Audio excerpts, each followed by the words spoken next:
இதோ வான்மூயில் மீதேறி வருவார், விண் தூதர்கள் சூழ்ந்திட வருவார். இதோ வான்மூயில் மீதேறி வருவார், விண் தூதர்கள் சூழ்ந்திட வருவார்.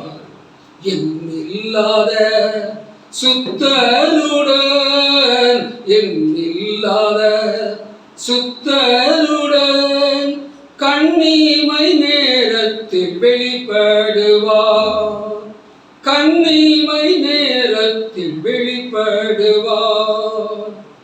அல்லேலூயா அல்லேலூயா, எம் இயேசு வருகின்றார். அல்லேலூயா அல்லேலூயா, எம் இயேசு வருகின்றார். மீண்டும் வருவேன் என்று சொல்லி சென்றவர் வரும் வேளை நெருங்கி வந்திடுதே. மீண்டும் வருவேன் என்று சொல்லி சென்றவர் வரும் வேளை நெருங்கி வந்திடுதே. சுத்தர் என்னும் சுத்தமாவி, சுத்தர் என்னும் சுத்தமாவி, சத்திய வேதம் உயர்த்திடுவி, சத்திய வேதம் உயர்த்திடுவி. அல்லேலூயா அல்லேலூயா, எம் இயேசு வருகின்றார். அல்லேலூயா அல்லேலூயா, எம் இயேசு வருகின்றார். மகிமையின் தேவனே, நல்ல நேரத்திற்காக உமக்கு கோடா கோடி நன்றி, கோடா கோடி ஸ்தோத்திரம். இப்பொழுதும் ஆண்டவரே, உங்களுடைய வாயிலிருந்து புறப்படுகிற இந்த வார்த்தை தேவரே எங்கள் இருதயங்களிலே எழுதப்பட்டு எங்கள் வாயிலிருந்து புறப்படுகிற வேலை நேரத்தில் தேவரே விரும்பினதை செய்து நீர் அனுப்பின காரியம் ஆகும்படி வாய்க்கத்தக்கதாக இங்கு உள்ள ஒவ்வொரு சகோதர சகோதரிகளையும் சிறு பிள்ளைகள் யாவரையும் உங்களுடைய கிருபையுள்ள கரத்திலே நாங்கள் ஒப்பு கொடுத்து ஜெபிக்கிறோம். துதிகன மகிமையெல்லாம் உமக்கே செலுத்துகிறோம். மீட்பர் இயேசு கிறிஸ்துவின் நல்ல திருநாமத்தில் ஜெபிக்கிறோம் எங்கள் அன்பின் பரமபிதாவே. ஹல்லேலூயா. முதலாவது ஒரு சாட்சி, அதுக்கப்புறம் தேவ செய்திக்கு நாங்கள் போகலாம். என்னுடைய பேர் நம்பு நாராயணன். பிறந்த ஊர் ராமேஸ்வரம். ஒரு இந்து பிராமண குடும்பத்தில் பிறந்தேன். என்னுடைய முன்னோர்கள் சித்தப்பா இவங்கெல்லாம் ராமேஸ்வரம் கோயிலில் வேலை பார்த்தவங்க. எங்கள் தகப்பனார் அவரை சென்ட்ரல் மெரைன் ஃபிஷரிஸ் மத்திய அரசாங்கத்தில் ஒரு கிளார்க்காக வேலை பார்த்தாரு. தூத்துக்குடிக்கு மாற்றினாங்க. தூத்துக்குடியில் நான் 9ஆம் கிளாஸ்லேருந்து படித்தேன். கல்லூரி, நான் படித்த கல்லூரி விஓசி கல்லூரி, ஒரு இந்து ஸ்தாபன கல்லூரி. அந்த இந்து ஸ்தாபன கல்லூரியில் இதோ இங்கே பார்க்கக்கூடிய இந்த பைபிள் கிதியோன்ஸ் மூலமாக 1978 அப்போ கொடுத்த பைபிள் தான் இப்போ கையில் வச்சிருக்கிறேன். இந்த பைபிளை படித்ததுனால இயேசுவை ஏற்றுக்கொண்டேன். ஒரு பிரசங்கத்தை கேட்டோ இல்லை மற்ற காரியங்கள் வியாதி சுகமாச்சுதே அப்படிங்கிற இயேசுவை ஏற்றுக்கொள்ளவில்லை. இந்த பைபிளை படித்ததுனால இயேசுவை ஏற்றுக்கொண்டேன். இதை படிக்கும் போது என்ன நடந்தது அப்படின்னு சொல்லிட்டு 10 காரியங்கள் இருக்குது. இது எல்லாமே யூடியூப்ல தேடி வாசியுங்கள். நம்பு நாராயணன் சாட்சின்னு அடிச்சீங்கன்னா வரும். அதில் 55 நிமிஷம் இருக்குது, மற்ற செய்தியெல்லாம் இருக்குது. அதில் நீங்கள் டீட்டெயிலாக பார்த்து தெரிந்து கொள்ளலாம். இப்போ சாட்சியில் முக்கியமான சில காரியங்களை உங்களோட கூட பகிர்ந்துட்டு செய்திக்கு நம்ம கடந்து போகலாம்.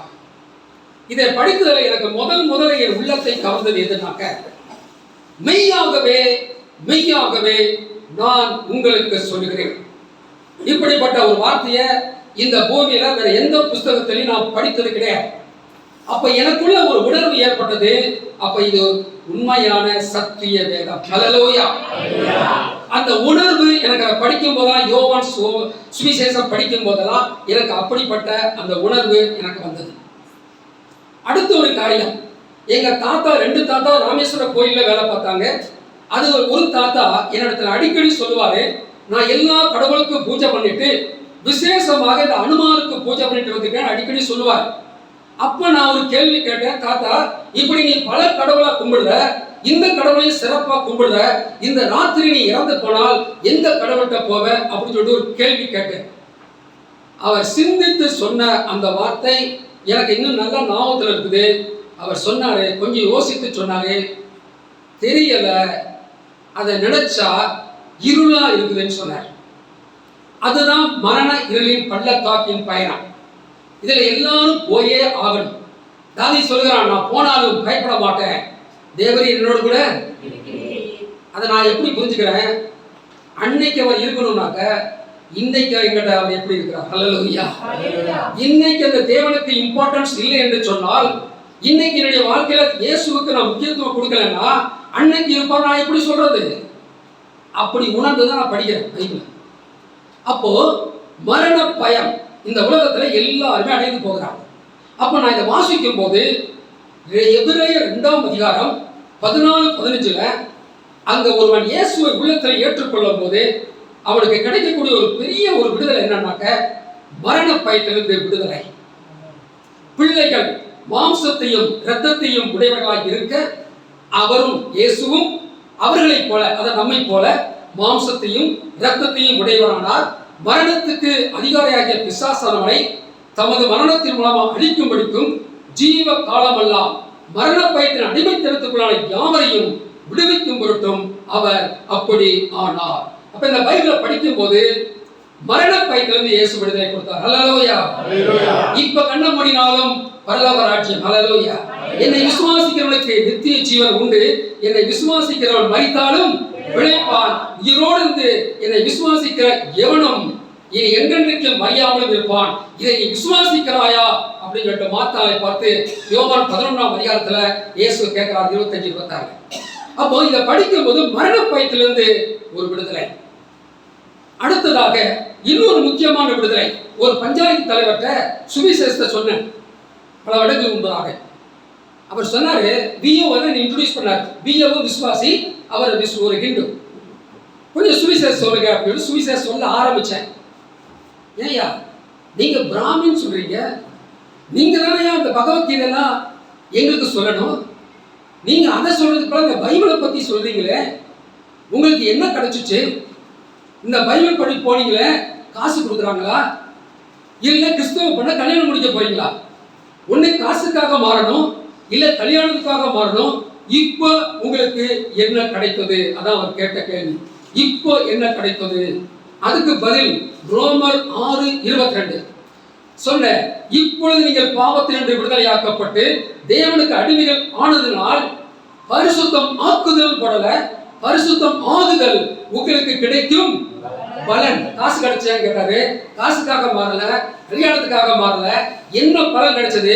இப்பொழுது பாவத்தினின்று நீங்கள் விடுதலை ஆக்கப்பட்டு தேவனுக்கு அடிமைகள் ஆனதனால் பரிசுத்தம் ஆக்குதல் போடல, பரிசுத்தம் ஆகுதல் உங்களுக்கு கிடைக்கும் பலன். முடிவோ நித்திய ஜீவன். அப்ப இந்த இயேசுட்ட வந்ததுனால என்ன கிடைத்ததுன்னா பாவத்திலிருந்து விடுதலை, மரண பயத்திலிருந்து விடுதலை. இன்னும் 8 பாயிண்ட் இருக்குது, அதெல்லாம் நீங்க பார்த்து தெரிந்து கொள்ளுங்க. இப்ப இந்த விசுவாசத்துக்குள்ள வந்ததுனால வீட்டுல போராட்டம். அப்ப எங்க அப்பா சொன்னாங்க, எங்க அப்பா என்னோட பேசுறத நிப்பாட்டிட்டாங்க. அப்ப நான் கல்லூரி முடித்து வேலைக்காக காத்து கொண்டிருந்த நாட்கள். இந்த பைபிளை படிக்க முடியாது. ஒரு நண்பர் வீட்டில் வச்சுட்டு ஒரு பூங்காவை உட்காந்து படிச்சுட்டு அங்க வச்சுட்டு வருவேன். இப்படி சண்டை பல மாதங்களாக இருந்தது. ஒரு நாள் சாயங்கால நேரத்துல அவர் போட்ட சத்தத்துல எல்லா வீட்டுக்காரரும் வந்தாங்க. நான் இருந்தது 4 வீடு சேர்ந்து ஒரு காம்பவுண்டு. அதுல 3 வீட்டுக்காரரும் பிராமின்ஸ். அதுல ஒருவர் எங்க அப்பா அலுவலகத்துல எங்களுக்கு மேல் அதிகாரி, கெட்லர் அப்படின்னு சொல்லுவாங்க, ஐயங்கார். எல்லாரும் வந்துட்டாங்க. எங்க அப்பா 3 காரியம் சொன்னாரு.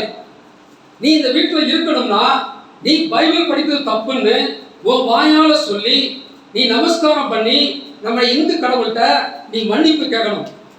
மன்னிப்பு கேட்டா இங்க இரு, இல்லைன்னா போ. 2வது, நீ தான் வீட்டுக்கு மூத்தவன், உனக்கு 3 சகோதரிகள் தங்கச்சி இருக்கிறாங்க. நீ வேலைக்கு போய் காசு சம்பாதிச்சு கல்யாணத்துக்கு ஏதாவது உதவி பண்ண நான் பார்த்துட்டு இருக்கிற. நீ மதம் மாட்ட ஒருத்தனுக்கு பொண்ணு கேட்டு வர மாட்டான். இதுக்கு நீ என்ன பதில் சொல்ற? இன்னைக்கு நீ விட்டு வெளியே போயிட்டேன்னா நான் மூழ்கி ஸ்நானம் பண்ணி ஒருத்தர் இருந்தா இறந்தான்னு சொல்லி நான் சாப்டர் முடிச்சிருவேன். ஆனா நீ இந்த வீட்டுல இருந்துகிட்டு நீ இயேசுவை கும்பிட நான் அனுமதிக்க மாட்டேன். 3வது காரியம் சொன்னாரு, நீ என்ன தப்பு வேணாலும் பண்ணு, நான் உன்னை வீட்டுல ஏத்துக்கிறேன். நீ வேற ஜாதி பண்ண கல்யாணம் படித்து வீட்டுக்கு கூப்பிட்டு வந்தா கூட நான் ஏற்றுக்கொள்ள தயார். ஆனால் அதற்கு மேல ஒரு துரோகம் தான் இந்த பைபிள். ஏண்டா அந்த இயேசுநாதர் எவ்வளவு பெரிய தப்பு பண்ணியிருந்தா அவர் சிலுவையில் அடிச்சிருப்பாங்க. அவரை போய் நீங்க எப்படிடா கடவுள்னு சொல்றீங்க? இதான் எங்க அப்பா கேட்ட கேள்வி. அப்ப நான் ஆண்டவர்கிட்ட போய் ஒரு மாடி சின்ன ரூம் இருந்தது. ஆண்டவர்கிட்ட கேட்கும்போது ஆண்டவர் எனக்கு என்ன உணர்த்தினார், அதை உங்களோட கூட பகிர்ந்து கொள்கிறேன். ஆண்டவர் சொன்னது, என்னை பார்க்கிலும் தன் தகப்பனையாவது தாயையாவது அதிகமாய் நேசிக்கிறவன் எனக்கு பாத்திரன் அல்ல. என்னை பார்க்கிலும் தன் மகனையாவது மகளையாவது அதிகமாய் நேசிக்கிறவன் எனக்கு பாத்திரன் அல்ல. மனுஷன் முன்பாக என்னை அறிக்கைப்படுகிற எவனோ அவனை நானும் பரலோகத்தில் இருக்கிற என் பிதாவின் முன்பாக அறிக்கை பண்ணுவேன். மறுதளிக்கிறவன் அவனை நானும் மறுதளிப்பேன். ஆண்டவர்கிட்ட பேசுற லாங்குவேஜ் சொல்ற.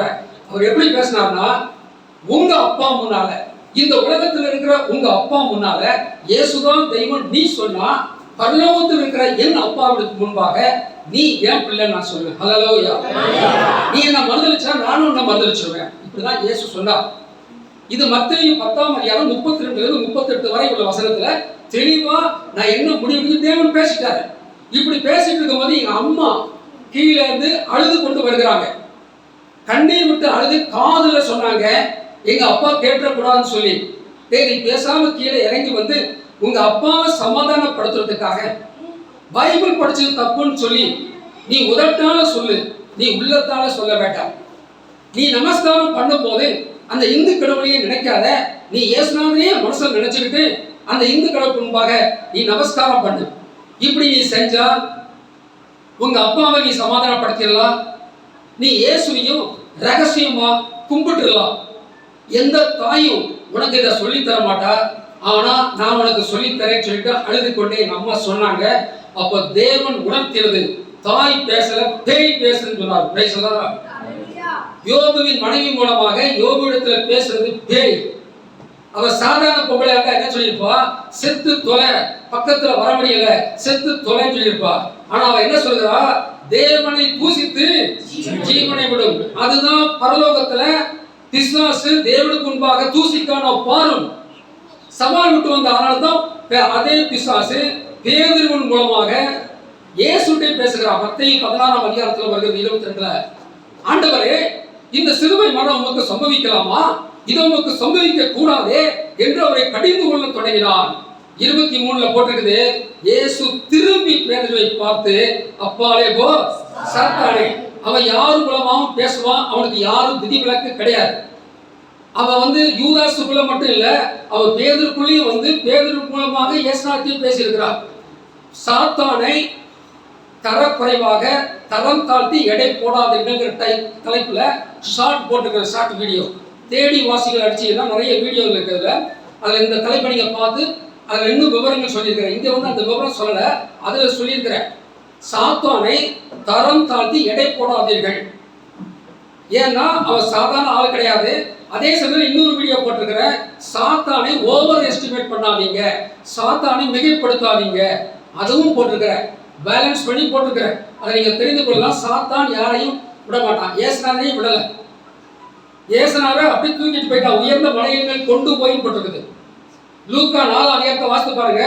சாத்தான் இயேசுவை உயர்ந்த மலைகள் கொண்டு போய், இந்த மைக்கை கொண்டு போய் தேவாலயத்து உப்பரிகளை நிறுத்தி இந்த ஸ்டாண்டை நிறுத்துற மாதிரி இயேசு வரைய சொன்னாரா? இல்ல. ஞானஸ்தானம் எடுத்த பிறகு வனாந்தரத்துக்கு கொண்டு போனது பரிசுத்த ஆவியானவர். தெளிவா போட்டிருக்கு மத்தேயு 4 லூக்கா 4 ரொம்ப தெளிவா போட்டிருக்குது. உப்பரிகளை நிறுத்துறது பிசாசு, பரிசுத்த நிறுத்தல. இயேசு வரைய சொன்னாரா? சரி நீ கூப்பிடுறதுக்கு நான் வரேன்னு சொன்னாரா? கிடையாது. சாத்தான் ஆவியில இருக்கிறார், தேவன் மாம்சத்தில் வெளிப்பட்டிருக்கிறார். சாத்தான் இன்னும் மாம்சத்தில் வெளிப்படல. தேவன் மாம்சத்தில் வெளிப்பட்டாரு 1 தீமோத்தேயு 3:16 போட்டிருக்குது. அதே போல சாத்தான் மாம்சத்தில் வெளிப்படும் காலம் வந்துட்டு இருக்குது, அந்தி கிறிஸ்து. ஆகவே சாத்தானை ஓவர் எஸ்டிமேட் பண்ணக்கூடாது, அவனை அண்டர் எஸ்டிமேட் பண்ணக்கூடாது. அப்ப தேவன் நல்லா படித்ததுனால உணர்த்தினார். அப்பா மூலமா அரட்டி பார்த்த அதே பிசாசு அம்மா மூலமா அழுது பார்க்கிறான். இன்னொரு ஷார்ட் மெசேஜ் போட்டிருக்கிறேன், ஸ்ட்ராங் டெவில் சாஃப்ட் டெவில். வலிமையான பிசாசும் வலிவிழந்த பிசாசும் 3 நிமிஷம் தான், ஈஸியா நாங்க பார்த்துக்கொள்ளலாம். பிசாசு ஸ்ட்ராங்கா வருவான், அது நம்ம நின்னோம் அப்படின்னாக்க சாஃப்டா வந்துருவான். கோலியாத் மூலமா தாவீது ஸ்ட்ராங்கா வந்தான், அவன் ஜெயிச்சான். தாவீது தேவனும் கூட இருந்தார். ஆனால் பத்சேபா மூலமாக அவன் சாஃப்டா வந்தா தாவீது விழுந்தான். ஆகவே நம்ம எல்லாம் அவ்வளவு பெரிய ஆள் கிடையாது. யார் தப்ப முடியும் அப்படின்னாக்க, எவன் தெளிவா வேதத்தை படிக்கிறானோ அவங்க தான் தப்ப முடியும்.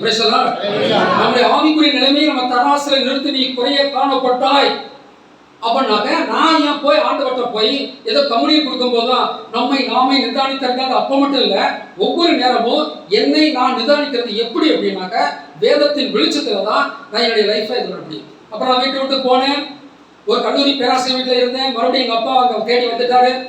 அவருக்கு பயங்கரமான திட்டு. ஏன்னா ஒரு வீட்டில் மீட்டிங் நடக்கும், என் பையனை கெடுத்துட்ட, என் பையனை மெஸ்மரிசம் பண்ணிட்ட, மதம் மாத்திட்ட அப்படின்னு சொல்லிட்டு கல்லூரி பேராசிரியர் அவர் திட்டினார். ஸோ இதெல்லாம் இருந்து கூட தேவன் என் கூட இருந்ததுனால, இதுவரையிலும் தேவன் கிருபையை பாதுகாத்து கொண்டதுனால, வசனத்தின் மூலம் காத்துனால போக முடியும். ஆகவே இதான் சாட்சியுடைய சுருக்கமான ஒரு காரியம். மீதி 10 காரியங்கள் அதெல்லாம் யூடியூப்ல இருக்குது, தேடி வாசியுங்கள். நம்ம நாராயணன் அப்படின்னு நினைச்சீங்கன்னா அந்த சேனல் வரும். அதில் சாட்சி நிறைய வீடியோ, லாங் வீடியோ இருக்குது, ஷார்ட் வீடியோ இருக்குது. அதில் நீங்கள் ஆவிக்குரிய வளர்ச்சிக்கு நீங்கள் பிளேலிஸ்ட்லாம் இருக்குது, அந்த பிளேலிஸ்ட்டில் பார்த்து நீங்கள் தெரிந்து கொள்ளலாம். இப்போ செய்திக்கு வரலாம். செய்தி கூட ஒரு சாட்சி மூலமாக ஆரம்பிக்கலான்னு இருக்கிறேன். செய்தி, ஒரு நாள் நான் தூத்துக்குடியில் இருக்கும்போது கல்லூரியில் முடிச்சிட்டேன். இந்த அப்படியே ரோட்ல போகும்போது சிஎஸ்ஐ சர்ச்சில் வசனம் எழுதி போட்டிருப்பாங்க பிளாக் போர்டில். ஒரு வசனம் எழுதினாங்கன்னா சாப்பீஸில் அதை அழிக்கிறதுக்கு ரொம்ப நாள் ஆகும். அதை அப்படியே படித்து சாதாரண படிச்சு அப்படியே போயிடுவேன். ஒரு நாள் எழுதின வசனம் எனக்கு மற்ற வசனம்லாம் மறந்து போயிடும். இந்த ஒரு வசனம் எனக்கு மறக்கவே இல்லை, என் ஞாபகத்தில் அடிக்கடி வந்து கொண்டே இருந்தது. எனக்கு என்ன சந்தேகம்னா, மற்ற வசனங்கள்லாம் அப்படியே போயிடுச்சு, அப்ப இது மட்டும் அடிக்கடி ஞாபகத்தில் வருது, என்ன காரணம்னு யோசிச்சுட்டு இருக்கும் போது எங்க அப்பா சொல்றாரு, வாங்க நம்ம ராமேஸ்வரம் போகலாம் அப்படின்னு சொல்லிட்டு எங்க அப்பா சொல்றாரு. நாங்க 8 பேர் குடும்பத்துல, 3 தங்கச்சி 2 தம்பி. அப்போ எங்க அப்பா அம்மா என் கூட பேச நிப்பாட்டிட்டாரு. நாங்க எல்லாம் தூத்துக்குடி ராமேஸ்வரம் போறோம். அப்ப அந்த பிரிட்ஜெல்லாம் கிடையாது, காமன் பிரிட்ஜ் கிடையாது. மண்டபத்தில் இறங்கி ட்ரெயின்ல போனோம். அப்படி போய் இறங்கினாலும் தாமதம். எங்க மாமா வீட்டுல இறங்கினோம், அவ்வளவுதான். பெட்டே கூட வைக்கல. எங்க அப்பா பயங்கரமா சத்தப்பட்டாரு, இவன் ஏன் மதம் மாறினான், எனக்கு தெரிஞ்சே ஆகணும். இவனுக்கு நான் செய்ய வேண்டிய ஒரு கடமையை நான் செய்ய முடியல. பூணல் போட்டிருக்கணும் அந்த ஏற்ற வயதுல, அவனுக்கு போடாதனால தான் மதம் மாறிட்டான். ஆகவே இவனை பூணல் போடுவதற்கு தான், பூணல் போடுறதுனா சாதாரண செலவாகும், அதனால அவன் செய்யாம விட்டார். அதனால அந்த சங்கர மடம் ஒன்று இருக்குது ராமேஸ்வரத்துல, அதுல எல்லாருக்கும் சேர்த்து போடுவாங்க, செலவே கிடையாது. அதுக்கு தான் கூட்டு வந்தேன்னு சொல்லிட்டு எங்க அப்பா சொன்னார். அப்பதான் அந்த வசனம் மறுபடியும் எனக்கு ஆண்டவர் ஞாபகத்திலே கொண்டு வருகிறார். அது என்ன வசனம்? பிலிப்பியர் 1:29 வாசிங்க. பிலிப்பியர் 1:29. ஏனெனில் கிறிஸ்துவினிடத்தில் விசுவாசிக்கிறதற்கு மாத்திரமல்ல, அவர் நிமித்தமாக பாடுபடுகிறதற்கும் உங்களுக்கு அருளப்பட்டிருக்கிறது. ஏனெனில் கிறிஸ்துவினிடத்தில் விசுவாசிக்கிறதற்காக மாத்திரம் அல்ல, அவர் நிமித்தமாக பாடுபடுகிறதற்கும் உங்களுக்கு அருளப்பட்டிருக்கிறது. அந்த வாசியை கவனிங்க. அருள்னாக்க ஆசீர்வாதம். இந்துக்களை சொல்வாங்க, எல்லாத்துக்கும் பொதுவான ஒரு வார்த்தை தான். அருள்னாக்க கடவுளுடைய அருள், அருள்னா ஆசீர்வாதம். இப்போ யாராவது கிறிஸ்துவுக்காக பாடுபடுறத போய் ஆசீர்வாதம் நம்ம நிறைய கிறிஸ்தவர்களுக்கே எனக்கு தெரியாது. ஆனா பாருங்க, அப்பதான் எனக்கு புரிஞ்சிச்சு, மற்ற வசனங்கள்லாம் மறந்து போக இந்த வசனம் மட்டும் ஏன் எனக்கு அடிக்கடி ஞாபகத்துக்கு வந்தது அப்படிங்கிறத அப்பதான் உணர்ந்தேன். ஆனாலும் அந்த பூனெல்லாம் போடாதபடிக்கு, இயேசுவை மறுதளிக்காதபடிக்கு நான் விசுவாசத்துல உறுதியா இருப்பதற்கு தேவன் கிருபை செஞ்சார். அதுவே என்ன சொல்கிறேன்னாக்க, பாடுகள் எப்படி ஆசீர்வாதமாக மாறும். இப்ப இயேசு சிலுவையில பாடுபட்டார், அதனால்தான் ரட்சிப்பு. அது எப்படி உண்மையோ அதே போல நாம கூட நம்ம இயேசுவை நம்புறது யாருன்னா கை தூக்கிறதுக்கு நிறைய பேர் இருக்காங்க. ஆனா இயேசுவுக்காக பாடுபடுவதற்கு யாருப்பா ரெடி அப்படின்னாக்க, அது நம்முடைய மனசு பல யோசனைகள் பண்ணும். நம்ம மனிதனுடைய நேச்சர் என்னன்னாக்க, எப்படியாவது இந்த பிரச்சனையை தவிர்க்கலாமா அப்படிதான் பார்ப்பாங்க. பிரச்சனையை ஏற்றுக்கொள்ளணுங்கிற சுபாவம் இயற்கையாக மனிதனுக்கு கிடையாது. இப்ப மற்ற மார்க்கத்திலாம் பாத்தீங்கன்னா, பிரச்சனை தீர்ப்பதற்கு நீ உன்னை வருத்திக்க, நீ உன்னை ஈட்டியை குத்து, நீ பாத்திர மொட்டை அடி, நீ பாடுபடு, நீ கஷ்டப்படு, அப்ப உனக்கு இது கிடைக்கும் அப்படின்னு அவங்க சொல்லுவாங்க. ஆனால் இங்க வந்து பாத்தீங்கன்னாக்க இந்த பாடுகளை வந்து தவிர்க்க அவங்க வந்து அப்படி பாடுபட்டாலும் நம்ம வாழ்க்கையில மற்ற பாடுகள் நமக்கு போயிடாதா? இப்ப குடும்பத்தில் உள்ள இவ்வளவு சிக்கல்கள் இப்படி என்னை வருத்திட்டால் அது போயிடாதா? அதுதான் அவங்களுடைய கான்செப்ட். ஆனா கிறிஸ்டியன்ஸ் பாத்தீங்கன்னா நாம வந்து பைபாஸ் பண்ணதான் முயற்சி பண்ணுகிறோம். இது எங்க இருக்கு அப்படின்னா இந்த பைபாஸ் ஹைபாஸ் ஒரு வீடியோ போட்டிருக்க ஷார்ட், அதுல நீங்க பார்த்து தெரிந்து கொள்ளலாம்.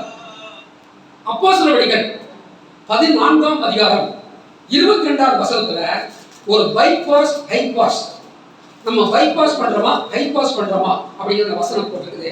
வாசிங்க 14:22. ஈசோடைய மனதை திடப்படுத்தி விசுவாசத்தில் நிலைத்திருக்கும்படி அவர்களுக்கு புத்தி சொல்லி நாம் அநேக உபத்திரவங்களின் வழியாய் தேவனுடைய ராஜ்யத்தில் பிரவேசிக்க வேண்டும் என்று சொன்னார்கள். பிரவேசிக்கலாம் போட்டுக்கலாம், ஏன் பிரவேசிக்க வேண்டும் போட்டிருக்குது? சீசருடைய மனதை திடப்படுத்தி, அதாவது ஏற்கனவே விசுவாசிகள் சபை வந்து உபத்திரத்துல போயிட்டு இருக்குது. அந்த உபத்திரத்துல போயிட்டு இருக்கும் போது பொதுவா என்ன பண்ணுவாங்க, உலகத்துல ஒரு வீட்டுல கஷ்டம் வந்துச்சுன்னா கவலைப்படாதீங்க, இந்த கஷ்டம் தீர்ந்துடும், இப்படிதான் ஆறுதல் படுத்துவாங்க. ஆனா இந்த இடத்துல என்ன சொல்றாங்கன்னா சீசருடைய மனதை திடப்படுத்தி விசுவாசத்தில் நிலைத்திருக்கும்படி அவர்களுக்கு புத்தி சொல்லி நாம் அநேக உபத்திரன் வழியாய் பிரவேசிக்க வேண்டும் தேவனுடைய ராஜ்யத்தில். தேவனுடைய ராஜ்யங்கிறது வேற, பரலோக ராஜ்யங்கிறது வேற. தேவனுடைய ராஜ்யங்கிறது இந்த பூமியில நம்ம உயிரோடு இருக்கும் போது இயேசுவை ஏற்றுக்கொண்டவர்களுக்கு தேவனுடைய ஆளுகை, அதான் தேவனுடைய ராஜ்யம், கிங்டம் ஆஃப் காட். பரலோக ராஜ்யங்கிறது என் பிதாவின் வீட்டில் அநேக வாசஸ்தலங்கள் உண்டு, ஒரு ஸ்தலத்தை உங்களுக்காக, அது அங்க இருக்குது. அங்க போன பிறகு இதெல்லாம் இந்த கிடையாது, பிரச்சனையே கிடையாது, கண்ணீர் இல்லை, கவலை இல்லை, எதுவுமே கிடையாது. அது அங்க இருக்குது. அதுக்கு பேர் பரலோக ராஜ்யம். இது வந்து தேவனுடைய ராஜ்யம். அப்ப இந்த உலகத்தில் நம்முடைய வாழ்க்கையில தேவனுடைய ராஜ்யம் செயல்படுதா இல்ல லூசிபரின் ராஜ்யம் செயல்படுதா அப்படிங்கிறத நாம இந்த வசனத்தின் அடிப்படையில நம்ம ஆராய்ந்து பார்க்கணும். அப்ப இவன் சொல்லுகிறான், ஏற்கனவே கஷ்டம் இருக்குது விசுவாசிகளுக்கு. அப்ப என்ன சொல்லிக்கணும், அப்பா இந்த கஷ்டத்துக்கு உங்களுக்கு விடுதலை கொடுப்பார், நான் ஜெபிக்கிறேன், அன்னைக்கு அந்த ஊர்ல போய் ஜெபிச்சேன், அவங்களுக்கு விடுதலை கிடைச்சிச்சு, இன்னைக்கு உங்களுக்கு ஜெபிக்கிறேன், உங்களுக்கு கண்டிப்பா விடுதலை கொடுப்பார். இப்படிதான் இன்னைக்கு நம்ம அப்படிதான் கேள்விப்படுறோம். அப்படித்தானே? நான் அந்த ஊருக்கு போனேன், எங்க ஊருக்கு ஒருத்தர் வந்த தங்கச்சி மரத்துக்கு பல வருடத்துக்கு முன்பதாக ஒரு வெளியூர் இருந்து ஒரு ஊழியக்காரர் வந்தார். அப்போ நான் ஒரு வீட்டு கூட்டத்துக்கு என்னை ஒரு பிரதர் கூட்டு போயிருந்தாரு. அந்த வீட்டு கூட்டம் முடிச்சுட்டு நம்ம இதே போய் நம்ம பங்கு பண்ணலாம்னு சொல்லிட்டு போகும்போது லேட் ஆச்சு, பிரசவம் முடியக்கூடிய ஸ்டேஜ். அப்போ அவர் சொன்னாரு, பாருங்க அமெரிக்கா போனேன், அங்க கேன்சர் சுகமாச்சுது, இந்த எண்ணெய் தான், இந்த எண்ணெயை பூசி அங்க யாக்கோபுல சொன்னப்பட்ட மாதிரி எண்ணெய் பூசி கேன்சர் சுகமாயிடுச்சு. அதே மாதிரி ஆஸ்திரேலியா போனேன், அங்கேயும் இதே பிரச்சனை தான், இதே எண்ணெய் தான், இந்த எண்ணெயை வச்சு பூசினேன் சுகமாயிடுச்சு. இந்த தங்கச்சி மடத்துக்கும் இதே எண்ணெய் இப்போ வந்திருக்குது, இந்த எண்ணெய் நீங்க பூசினீங்கன்னா எப்பேற்பட்ட வியாதினாலும் உங்களுக்கு சுகமாயிடும். யாருக்கெல்லாம் இந்த எண்ணெய் வேணுமோ 50 ரூபா கொடுத்து வாங்கிங்க. ஒரு சின்ன பாட்டில், இவ்வளவுதான், 10 ரூபா பாட்டில், 50 ரூபா கொடுத்து வாங்கிங்கன்னு சொன்னார். நான் பின்னால உட்காந்துருந்தேன். அப்புறம் கொஞ்ச நாள் கழிச்சு அதே சபையில என்ன பேசும்படி கூப்பிட்டாங்க. இதெல்லாம் மறந்துச்சு. சில நாள் கழிச்சு திடீர்னு இந்த பிரசங்கம் பண்ணும் போது இந்த எண்ணெய் எனக்கு அப்படி நாமத்தில் ஆர்டர் பண்ணுதேன். அப்போ ஜனங்கள்கிட்ட கேட்டேன், ஐயா சில நாட்கள் முன்னதாக ஒரு எண்ணெய் வியாபாரி வந்தாரு, அந்த எண்ணெய் வியாபாரிகிட்ட யாராவது வாங்கினீங்களா, சுகமாச்சுதா, தயவு செய்து வந்து சாட்சி, என்னுடைய புத்தகத்துல உங்களுக்கு 5 நிமிஷம் கொடுக்குறேன், வாங்க சாட்சி சொல்லுங்க அப்படின்னு கூப்பிட்டா ஒருத்தர் வரல. ஆனா இங்க போட்டிருக்கிறான், ஐயா நீ இப்ப கஷ்டப்படல, இன்னும் அநேகம் அப்படிதான் போட்டிருக்குது. சீசருடைய மனதை திடப்படுத்தி confirming the souls of the disciples, விசுவாசத்தில் நிலைத்திருக்கும்படி அவர்களுக்கு புத்தி சொல்லி exhorting them to remain in faith. நாம் அநேக ஒன்று ரெண்டு இல்ல, நாம் அநேக உபத்திரவங்களை தேவனுடைய ராஜ்யத்தில் பிரவேசிக்க வேண்டும் என்று சொன்னார்கள். we all must pass through much tribulation அப்படி போடுது. அப்ப அன்னைக்கு எப்படி பிரசங்கம் பண்ணாங்க, இன்னைக்கு என்ன பிரசங்கம், எல்லாம் மாறி போச்சு. ஆனா நான் ஒரு நாள் எந்த ஊர்லயும் இப்படி பிரசங்கம் பண்ணதே கிடையாது. எந்த இடம் நான் தெளிவா பைபிள், நான் பிரசங்கத்தை கேட்டு மாறல, சர்ச்சுக்கெல்லாம் அப்ப ரொம்ப நாள் போகல, ஏன்னா சர்ச்சுக்கு யாரும் கூப்பிடல, படிச்சுக்கிட்டு இருந்தேன் சீக்கிரட்டா, அவ்வளவுதான். அப்போ சர்ச்சுக்கெல்லாம் அதுக்கப்புறம் பல மாதம். ஆனா தேவன் நடுநிலைமையான ஒரு மூளையில, நடுநிலைமையான ஒரு மைண்ட் செட்ல படிக்க வச்சார். அதான் முக்கியம். எனக்கு அந்த பாக்கியம் கிடைச்சிச்சு. இப்ப நான் ஒரு கிறிஸ்தவ குடும்பத்துல பிறந்தேன்னா அந்த கிறிஸ்டியன் டாக்டரின் என்னை இன்ஃப்ளூயன்ஸ் பண்ணிருக்கோம்.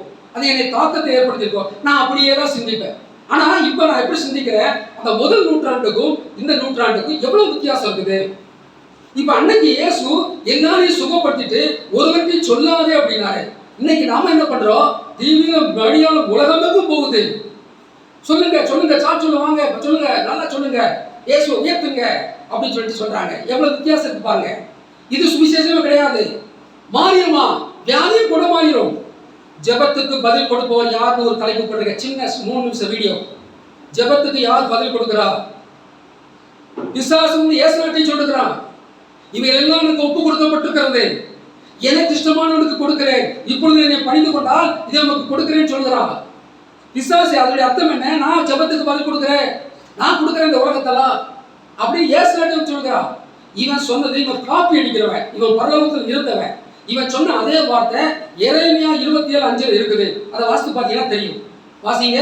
எரேமியா 27:5 இந்த சாத்தான் சொன்ன அதே வார்த்தையை தேவனே சொல்லியிருக்கிறார்.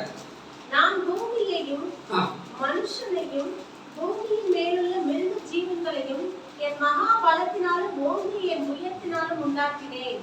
எனக்கு இஷ்டமானவனுக்கு அதை கொடுக்கிறேன். எனக்கு இஷ்டமானவனுக்கு அதை கொடுக்கிறேன் தேவன் சொல்கிறாரு. இப்ப இங்க இவன் பிசாசு சொல்றான், எனக்கு இஷ்டமானது நான் கொடுக்கிறேன் அப்படிங்கிறான். இப்போ சிலவங்க சாட்சி சொல்லுவாங்க, கேட்ட உடனே கிடைச்சிச்சு அப்படிமா, அல்லேலூயா அப்படின்னு நிறைய பேர் கை வைப்பாங்க. சிலவங்களுக்கு பார்த்தீங்கன்னா ரொம்ப மாசம் கழிச்சு கடைசியில் கொடுப்பாங்க. இதான் அந்த வீடியோ சொல்லி தான் பார்த்துருக்கீங்க. அப்போ ஜெபத்துக்கு யார் பதில் கொடுக்குறாங்கன்னா, ஒண்ணு தேவன் கொடுக்குறாரு, ரெண்டாவது பிசாசு ஜெபத்துக்கு பதில் கொடுக்குறான். ஏன்னா இந்த உலகத்துல நிறைய பேர் பிசாசுக்கு இஷ்டமான ஜீவிச்சுட்டு இருக்கிறாங்க. அதனால அவங்க பண்ற ஜெபம் இயேசுவின் நாமத்துல ஜெபிச்சாலும் எங்க இருந்து வருதுனாக்க, அப்பா இவன் யாருப்பா நம்ம. ஏன்னா ஜெபங்கிறது ஆகாய மண்டலத்தை தாண்டி தான் தேவன்கிட்ட போகணும். இந்த ஆகாய மண்டலத்தை கிரியை செய்கிற பொல்லாத ஆவிகள் இந்த ஜெபத்தை கவனிக்கும் போது நம்ம வாழ்க்கையை பார்க்கறான் லூசிஃபர். அதை பார்த்து அப்பா இவன் யாருப்பா, ரொம்ப துதிக்கிறான், நல்லா பாடுறான், ஆராதிக்கிறான், கேட்டுட்டே இருக்கிறான், என்ன கேட்கிறான், இவன் பயோடேட்டா கொண்டு வா கேட்கிறான், இவனுடைய லைஃப் ஸ்டைலை கொண்டு வா, இவனுடைய வாழ்க்கை தரம் எப்படி இருக்குது அப்படின்னு பார்க்குறான். அதை படிச்சு பார்க்கும்போது இந்த தேதியில பிறந்தா, ஓ இந்த வயசுல இப்படி ரசிக்கப்பட்டானா, ஓ இதெல்லாம் செஞ்சிருக்கிறானா, பரவாயில்லையா, இவன் நம்மாளுதான்ப்பா, இவன் நம்மாளுதான். அதனால இந்த ஜெபத்தை நினைச்சு அது பரலோகத்துக்கு அனுப்பாத, நாமளே பதில் கொடுத்துருவோம், ஏன்னா நம்மள்ட்ட தான் கொடுத்துருக்காரு, நாமளே கொடுத்துட்டு பிசாசு என்ன பண்றாங்கன்னா கொடுத்து கொடுக்குறான். இவங்களுக்கு பாடுகள் கிடையாது, உடனே கிடைச்சிச்சுன்னா விசுவாசம் பெருகும். இது தவறா குழந்தைகளை பெற்றிருக்கக்கூடிய ஒரு காரியம். முறைப்படி கல்யாணம் பண்ணி பிள்ளை பெறுவதற்கும் முறை தவறி பிள்ளை பெறுவதற்கும் வித்தியாசம் இருக்குது. நான் சுவிசேஷத்தை பெற்றேன் அப்போஸ்தலனாகிய பவுல் சொல்கிறான், கிறிஸ்துவுக்குள் அநேகமாயிரம் உபாத்தியாயங்களுக்கு இருந்தாலும் அநேக தகப்பமார் இல்லையே, நான் கிறிஸ்து இயேசுக்குள்ளே பெற்றேன். இப்ப நீங்க சுவிசேஷம் சொல்லி வச்சுங்க, வாங்க வாங்க இயேசு குணமாக்குகிறார், அப்படி சுவிசேஷம் எங்கேயும் இல்லை பைபிள்ல. நமக்கு ரெஃபரன்ஸ் பைபிள் தான். பைபிள்ல முதல் சுவிசேஷம் 3000 பேர் ரட்சிக்கப்பட்டா 2ஆம் அதிகாரத்துல இருக்குது. இதயத்துல குத்தப்பட்டவர்களாகி என்ன செய்யணும் கேட்கிறான். அப்ப அது 3000 பேர் ரட்சிக்கப்பட்டு வந்துடுறான். கொர்நேலியு வீட்டுக்கு பேதுரு போறான். அங்கேயும் உங்களுக்கு என்ன பிரச்சனை, நாங்க ஜெபிக்கிறோம் சொல்லவே இல்லை. அந்த அவ எப்படி பேசிட்டு இருக்கவே பரிசுத்தர் வந்துட்டார். பரிசுத்தர் செப்பரேட்டா ஜெபிக்கல, பேசிக்கொண்டிருக்கும் ஆவியான உண்மை இறங்கிடுவார். அடுத்த சுவிசேஷம் யோவான் அது அப்போஸ்தலர் 10ஆம் அதிகாரத்துல கொர்நேலியு, அப்போஸ்தலர் 17ஆம் அதிகாரத்துல விக்கிரகம் நிறைந்த அத்தனை பட்டணம். அந்த அத்தனை பட்டணத்தை வைராக்கியம் அடைந்து அந்த மேடையில போய் அவன் என்ன சொல்லல, ஐயா வியாதி வாங்க குணமாக்குறோம், என்ன குணம் இருக்கணும்னா நான் சுகமாக்குறேன், சுகமாச்சுது. அவன்கிட்ட இருந்தது அந்த கிருபை, அந்த வரம் இருந்தது. கட்சிபை தூக்கி போட்டாலே தேயிலாம் ஓடிச்சு. நடந்தாலும் நடந்ததை அதுவும் மிகைப்பா அது சொல்லவே இல்லை. அவன் என்ன சொல்கிறான், அத்தனை பட்டணத்தாரே நீங்கள் எந்த விஷயத்திலும் தேவதா பக்தி உள்ளவர்கள் என்று காண்கிறேன். தேவ பக்திங்கிறது வேற, தேவதா பக்திங்கிறது வேற. நீங்க எந்த விஷயத்திலும் தேவதா பக்தி உள்ளவர்கள் என்று காண்கிறேன். எப்படி எனில், நான் உங்கள் பலிபீடத்தை சுற்றி திரிந்த போது அறியப்படாத தேவனுக்கு என்று எழுதியிருக்கிற ஒரு வாக்கியத்தை கண்டேன், நீங்கள் அறியாமல் ஆராதிக்கிற அவரையே நான் உங்களுக்கு அறிவிக்கிறேன் அப்படின்னு சொல்லிட்டு அவன் இந்த நோயோ இந்த பொருளாதார பணம் இதை பத்தி செழிப்பு, ஆவிக்குரிய செழிப்பு கிடையவே கிடையாது. ஒரு ஊழியக்காரர் சவால் விடுறார் டிவியில, 4 பேரை எங்கிட்ட அனுப்புங்க, 4 ஏழைகளை எங்கிட்ட அனுப்புங்க, 6 மாசத்துல பணக்காரன் காமிக்கிறேன் சவால் விடுகிறார். நிச்சயமா நடக்கும். அவர் சொல்றதை கேட்டு போனா கண்டிப்பா நடக்கும். யார் கொடுக்கிறா ஜெபத்துக்கு பதில்? அப்ப தேவனுக்கு இஷ்டமானதா அவனுக்கு பாடுகள் உண்டு. அப்போ பாடுகள் ஏன் வருகிறது அதை குறித்து ஒரு சின்ன தியானம் பார்க்க போறோம். இப்ப பாருங்க, சங்கீதம் 119 67 வாசித்து பாத்தீங்கன்னா நமக்கு பாடுகள் வருவதற்கு காரணம் புரிய மாட்டேங்குது. என்ன காரணம் பைபிள் தெளிவா எழுதி வச்சிருக்காரு. சங்கீதம் 119 67. நான் உபத்திரவப்படுவதற்கு முன் வழிதப்பி நடந்தேன், இப்பொழுதோ உம்முடைய வார்த்தையை காத்து நடக்கிறேன். அப்போ எனக்கு கஷ்டம் வருவதற்கு முன்பதாக நம்ம எப்படி இருக்கோம்? வழிதப்பி. நம்ம தேவனுக்கு வழிதப்பி தான் இருக்கிறோம். நம்ம ஆண்டவர் அறிஞ்சிருக்கலாம், ரட்சிக்கப்பட்டேன்னு சொல்லலாம். நான் என் வாழ்க்கையில நான் இயேசுவை ஏற்றுக்கொண்ட பிறகு என்னுடைய விசுவாச அறிக்கைங்கிறது ரொம்ப முக்கியம். இந்த 12 வருடம் பெருமாள் ஸ்திரீ என்ன தீர்மானம் பண்ணா, நான் இதெல்லாம் கேட்பேன் சுவிசேஷத்தை, நீங்க எப்படி பிரசங்க மாட்டீங்கன்னு சொல்லிட்டு ஒருத்தட்ட கேட்டேன். அவர் சொன்னாரு, நான் ஸ்திரீயுடைய அவ தீர்மானம் பண்ணுறா, பணத்தெல்லாம் செலவழிச்சிட்டா, தீர்மானம் பண்ணி வருகிறா, சொல்றா, சொஸ்தமாயிட்டா, அதே போல உங்களை ஏசு சுகமாக்குறாள், நான் முடிச்சிருவேன் அப்படின்னு இப்படி சொன்னாரு. நான் சொன்னேன், நான் இப்படி பிரசங்கம் பண்ணதே கிடையாது. நானும் இந்த 12 பெரும்பாடு ஸ்திரீ எடுத்துக்கிறேன். நான் எதை தெரியுமா டச் பண்ணேன்? இந்த பின்பகுதி. ஏசு கேட்கிறாரே, என்னை தொட்டது அவருக்கு தெரியும். ஏன் அதை கேட்கணும்? சீசர்கள் சொல்றாங்க, திரளான ஜனங்கள் உண்மை நெருங்கிக் கொண்டிருக்கும் போது என்னை தொட்டது யார் என்று கேட்கிறீரே அப்படின்னு சொல்லி பேர் சொல்லுகிறார். இல்லை, என்னை தொட்டது ஒருவர் உண்டு, என்னிடத்தில் சரீரத்திலிருந்து வல்லமை புறப்பட்டு அறிந்திருக்கிறேன்னு சொல்லுகிறாரு. அப்போ அந்த ஸ்திரீ அவர் தன் உள்ளத்துல எழுதி வச்சிருக்கிறாளா? மார்க் 5 வருகிறது. சொல்கிறாள், தான் மறைந்திருக்கவில்லை என்று. அவள் சுகமாயிட்டா. அவள் வியாதியிலிருந்து அவளுடைய தீர்மானத்தின்படி, அவளுடைய விசுவாசத்தின்படி அவளுக்கு முடிஞ்சிருச்சு. அவளுடைய பிரச்சனை சால்வ்டு. இப்போ இந்த தொட்டது யாரும் கேட்ட உடனே அவ உடனே வரல. இவங்க கேட்டுட்டு இருக்காங்க, என்ன யாரும் தொட்டது? எல்லாருமே நெருங்கிட்டு இருக்கிறோம், தொட்டது யாரும் இப்படி கேட்கிறாரு. கொஞ்ச நேரம் ஆகுது. அதுவரை உள்ள அவளுடைய ஐடியா என்ன? நான் தொடுவேன், சொஸ்தமாயிருவேன், கிளம்பிடுவேன். அதான் அவளுடைய தீர்மானம். அப்ப என்ன பண்றா? ஜெயமுடல தான் மறைந்திருக்கவில்லை என்று அறிந்து நடுங்கி பணிந்து நடந்த எல்லாவற்றையும் அங்க சொல்லுகிறார். அந்த கூட்டத்தில் சொல்லுகிறார். இதை ஏன் இயேசு செய்யறார்னா, 10:10 ரோமர் 10:10 போட்டிருக்குது, நீதி உண்டாக. வாசியர் 10:10 ரோமர் 10:10. நீதி உண்டாக இருதயத்திலே விசுவாசிக்கப்படும், ரட்சிப்பு உண்டாக வாயினாலே அறிக்கை பண்ணப்படும். ரட்சிப்பு உண்டானா வாயினால அறிக்கை பண்ணணும். வெக்கப்பட்டு சீக்ரெட் கிறிஸ்டியன்ஸ் சொல்லுவாங்க, சொல்றதுக்கு வெக்கப்படுவாங்க. கிறிஸ்டியன் சொல்றதுக்கு ஒரு ஊழியக்காரர் வந்தாங்க என் வீட்டுக்கு, மெட்ராஸ்ல வந்த ஒரு சின்ன வாலிப தம்பி. அப்போ நான் இன்னொரு பாஸ்டர்கிட்ட வந்துட்டாரு, என்கிட்ட பேசிட்டு இருக்கும்போது அவர் கேட்கிறாரு, நீங்க என்ன செய்றீங்க அப்படின்னு கேட்கிறாரு. அவர் சொல்றாரு, நான் ஒரு கம்பெனியில வேலை பார்க்குறேன். அவர் பாஸ்டர், சர்ச்சில் பாஸ்டர். அவர் சொல்றாரு, நான் கம்பெனியில் வேலை பார்க்குறேன். கொஞ்சம் நேரம் கழிச்சு அவர்கிட்ட கேட்டேன். அவர் போன கூட கேட்டேன், ஏன் இவ்வளோ பொய் சொல்லுவீங்க? நீங்கள் சர்ச்சு பாஸ்டர் தான் நீங்கள் சொன்னீங்க. அண்ணே, சர்ச்சு பாஸ்டர்னு சொன்னால் அண்ணே எவ்வளோ கூப்பிடுறீங்க? ரொம்ப வயசு கம்மிச்சுங்களா? அண்ணே, சர்ச்சு பாஸ்டர்னு சொன்னால் எல்லாம் மதிப்பே இல்லைங்க, ஒரு மாதிரியா பார்த்துச்சு அப்படின்னு சொல்லிட்டு அவர் சொன்னார். அப்போ பாருங்க எப்படி ஆயிடுச்சு பாருங்க. அப்போ நான் என்ன சொல்லுறேன்னா, சங்கீதம் 119:67 சொல்கிறது, நான் உபத்திரவப்படுவதற்கு முன் வழி தப்பி நடந்தேன், இப்பொழுதோ, அதாவது உபத்திரம் வந்த இப்பொழுதோ உமது பிரமாணங்களை கற்றுக்கொள்கிறேன். காத்து அப்ப பிரமாணத்தை காத்து நடக்கணும்னாக்க நாங்க கட்டாயம் 71 அதே சங்கீதம் 119:71 நான் உபத்திரவப்பட்டது எனக்கு நல்லது, அதனால் உமது பிரமாணங்களை கற்றுக்கொள்கிறேன். பாத்தீங்களா? அப்போ யாராவது இந்த உலகத்துல சொல்லுவாங்களா, ஐயோ போதும் போதுங்க, கஷ்டம் வந்துச்சு, படாத படம் எப்படி போச்சு, அதை மறுபடியும் பேசாதீங்க, ஏன் ஞாபகப்படுத்துறீங்கன்னு சொல்லுவாங்க. ஆனா பாருங்க, ஏற்பட்ட கஷ்டம் யாருக்கு வரக்கூடாதுன்னு சொல்லுவாங்க மற்ற மதத்துல. ஆனா இவங்க சொல்லுறா, நான் உபத்திரவப்பட்டது, நான் கஷ்டப்பட்டது எனக்கு நல்லது, அதனால உமது பிரமாணங்களை கற்றுக்கொள்கிறேன். அது பழைய ஏற்பாட்டில் இருந்தாலும் நமக்கு பிரமாணம் ரோமர்ல வருது, 8ஆம் அதிகாரத்தில் வருகிறது. கிறிஸ்து இயேசுனுடைய ஜீவனுடைய ஆவியின் பிரமாணம் என்னை பாவம் மரணம் என்கிற பிரமாணத்திலிருந்து விடுதலை ஆக்கிட்டுன்னு போடல. எப்படி போட்டிருக்கு வாசி பாருங்க. எப்படி அதை எப்படி வாசிங்க? விடுதலை ஆக்கிட்டுன்னு போடல. வாசிங்க ரோமர் 8:2-3. அது எப்படி ஜீவனுடைய ஆவியின் பிரமாணம் என்னை பாவம் மரணம் என்பவைகளின் பிரமாணத்திலிருந்து விடுதலை ஆக்கிட்டு கொடுத்தீங்களா? அப்ப இது ஒரு ஆச்சரியம் இல்லைங்களா? ஆச்சரியத்தோட சொல்லுங்க. விடுதலை ஆக்கிட்டுங்கிறதுக்கும் விடுதலாக்கிற்றே அப்படின்னு சொல்றது எவ்வளவு வித்தியாசம் இருக்குது.